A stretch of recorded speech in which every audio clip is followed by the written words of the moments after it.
Matthieu chapitre 25, verset 14, parle de la parabole des 3 serviteurs. Je vous invite à le lire. Donc l'histoire explique qu'il y avait un maître qui confie ses biens à 3 serviteurs. Il donne à chacun de ses serviteurs une somme de talents en fonction de ses capacités. Ensuite, il part et au retour, il demande des comptes. Le talent, c'était une unité de mesure à l'époque de Jésus. Un talent était égal à 20 ans de travail pour un ouvrier de cette époque. Les 2 premiers serviteurs ont investi les biens que le maître les avait laissés, mais le 3e a caché les talents et au retour du maître, il lui a tout simplement rendu.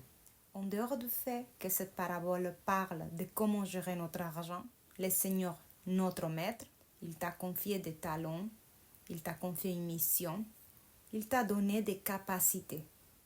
Et parfois, nous pouvons agir comme le 3e serviteur et cacher ce que le Seigneur a placé en nous.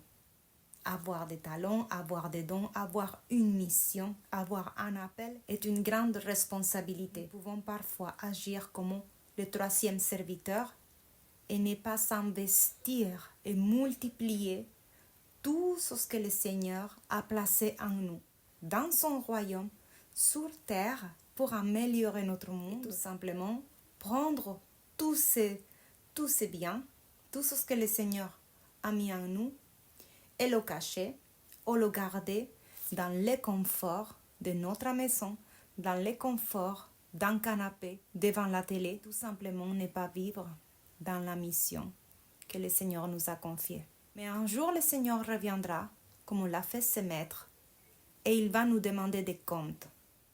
Qu'est-ce que es-tu en train de faire avec tout ce que le Seigneur t'a donné? Ton temps, tes talents, tes capacités. Nous voyons également des conseils. Comment gérer son argent? À quoi l'argent sert? Selon la Bible, l'argent n'est pas fait pour être accumulé, pour être amassé. Selon la Bible, l'argent doit être investi pour bâtir des projets, pour créer des opportunités en accord avec le cœur de Dieu. Cumuler les biens a des sens uniquement pour les avares. Les avares refusent de dépenser et ils préfèrent même se priver pour ne pas dépenser. Et ce n'est pas le regard biblique. Donc nos biens, tout ce qui concerne l'argent, nos talents, nos capacités, le Seigneur nous les a confiés pour qu'elles soient investies, multipliées, afin de faire une différence significative dans notre monde.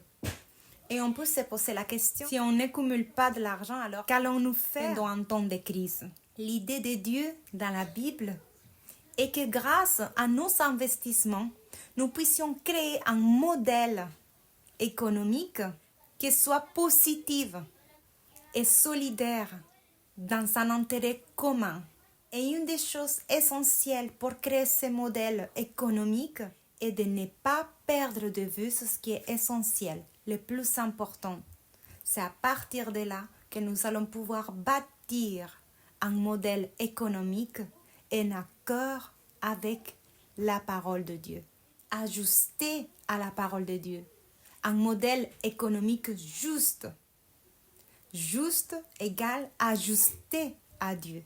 Enterrer son argent, le cacher, le mettre de côté et le laisser là, c'est ce qui a fait le 3e serviteur. Il a enterré les biens que le maître lui avait confiés. Quel serviteur es-tu? Nous devons être des personnes qui multiplient tout ce que le Seigneur a placé entre nos mains afin de créer un modèle de vie positive et significative pour notre monde. Quel serviteur es-tu?